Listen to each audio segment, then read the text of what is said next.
This is the significance of sitting with a guru, that you only have to deal with your own issues. The existential issues, he will deal for you.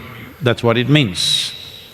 The existential dimensions which are not in your consciousness, which are not in your experience, that is what he is supposed to deal with.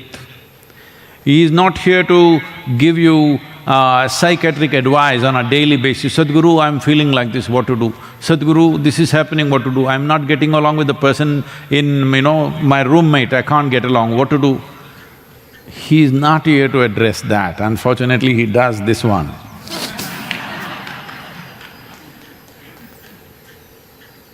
Just because I am sitting on a couch, people have mistaken me. And they keep asking psychiatric questions all the time. No, those are things you are supposed to deal with. You've been given tools to deal with that. Inner engineering is just a tool. If you implement it today 100%, you will see this is the end of your psychological problems. Yes, Sadhguru, I did inner engineering, but… It is but because you are not implementing it. You think inner engineering is a qualification like BA, BSc, MSc, PhD. I did inner engineering, I did Bhavaspandana, I did Hatha Yoga, I did Shunya, I did Samyama, but still Sadhguru, I have problem. That means we gave you some tools to tighten some screws. Instead, you're poking it in your nose and it bleeds.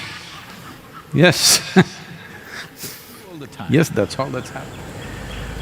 The ashram or the yoga center is not a club. It is not a society where you come and meet different kinds of people, you're making friendships, you are having your own social media stuff going. That's not the reason why you're here. This is not just for her, for every one of you. You're here, as you said, single-minded focus towards enhancement of this life. And you said, I'm doing whatever I know best. That is a big problem.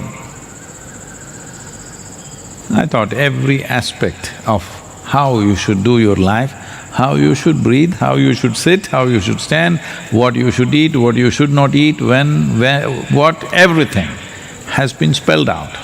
But you're still doing your own thing. Then why am I here? Why am I here if I'm not guiding you what to do? You're doing your own thing.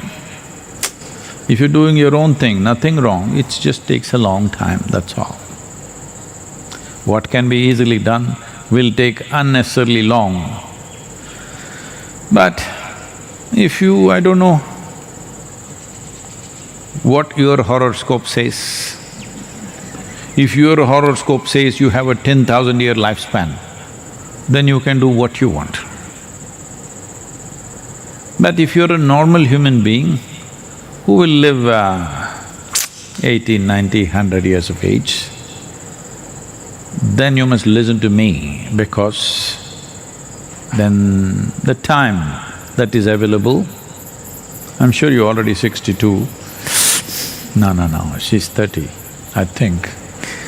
I don't know who you are anyway. Whatever your age, even if you're 35, nearly 50% of your effective life is gone. This is not a time for you to do your own thing. You must simply listen. Otherwise, you will go in circles unnecessarily. So you're asking me, can I be silent for a few hours? You must be silent 24 hours of the day. Snoring aloud. And speaking only when it is necessary for activity. Otherwise, we came this far away with beautiful mountains and all this space so that you could simply be. That you could simply be looking at the mountain. If mountain is not enough, I created a whole blue sky.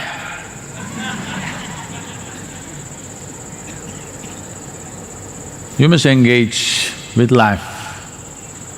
This is not a society. You're here for your individual aspiration.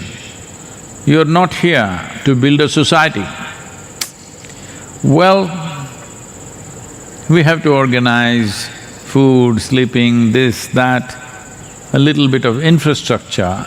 Do not misunderstand the infrastructure to be a social infrastructure. It is not. The place has been created for individual transformation and individual liberation. I never said a whole crowd will get liberated, only individuals. Because only individuals are bound and only individuals can become free. So I don't see why you're asking whether I should give you permission to be silent. If you had asked me, Sadhguru, can I speak? Then I said, okay, say 3 words.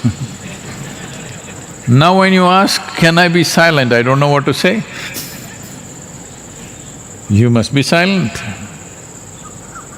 Unless you have something meaningful and worthwhile to say, either in terms of activity or in terms of question or in terms of a comment, otherwise you must be silent. More than being silent, the most important thing is, you must keep this compulsion that you have to communicate all the time, either like this or like this. Now at least you're a little muffled with a mask. This longing to communicate with somebody, don't think you have something fantastic to say. This longing to communicate is coming because you feel incomplete otherwise. That is exactly what we want you to address, not avoid. You do not avoid your sense of being incomplete, you confront that. Why is it? When this life has come as a full-fledged life, why is it feeling incomplete? We have to address that, we have to confront that, not avoid it by getting distracted with conversations. All of you, Roop and Arup, everybody, no conversations. Why don't you do this? Good time, lockdown time, lock. I thought we were already on a lockdown as far as this is concerned. When it's necessary for work, you say something, otherwise, your joy, your intentions, your love that you wish to express it. You will see that for this, you have to pay attention to every other life. Not simply say something, not simply send a message. You have to pay attention. Attention is always good. Attention without any intention is the best thing that you can do for yourself. That's what silence means. You're attentive, but you have no intent. Noise happens because you have an intent. The moment you have an intent, it will start working plans, projections, devious calculations, everything. Simply absolute attention without any intention. This is silence. This also means you are beyond any kind of choices, what about this, what about that? No such thing in you. You're this, this and this. And this is spiritual process. When you're this and that is materialistic life.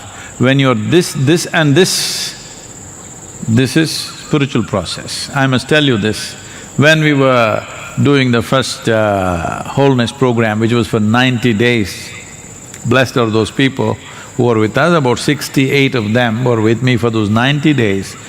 When they did not know who the hell I am, they did not know where I will take them, there was no infrastructure of any kind, they just came, men and women.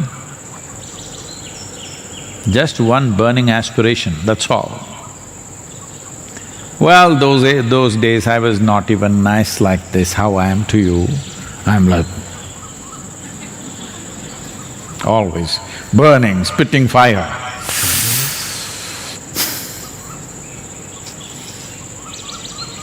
But they came. So I started the process and I'm again and again asking, tell me yes or no, we're going to do this, yes or no? This went on. After a week, 10 days, one day I came back, that was the Kaivalya Kutir, just one long hut. We went down 3 times in those 90 days. We had to build it back because of the heavy monsoon winds. And I came and there was only one blackboard, that was our main infrastructure to put out any message. There was no smartphones, there was no messages, the only message board was one blackboard with a chalk piece written there, anybody who wants to write something. When I came back, Sadhguru, yes and yes, they had written. I said, what is this? No, Sadhguru, from now on you don't ask us yes or no, we are just yes and yes. I said, if you're really yes and yes, then there is a lot I can do with you. And we unleashed a whole dimension of things which we have not been able to repeat once again simply because, yes or no, should I become silent? You should only seek permission, should I speak? Yes, you should never ask me, should I become silent? Sadhguru, can I speak? I have not spoken for 10 years, can I speak? Yes, today you can sing, or I will say, not talk, sing. So, for you to become silent, there's nothing. If you're asking this question in terms of any particular sadhana, when that time comes, we will tell you. Right now, the sadhana that is on hand, the tools that you have, are still not fully utilized. If you exhaust them, you don't worry, I will call you for sure.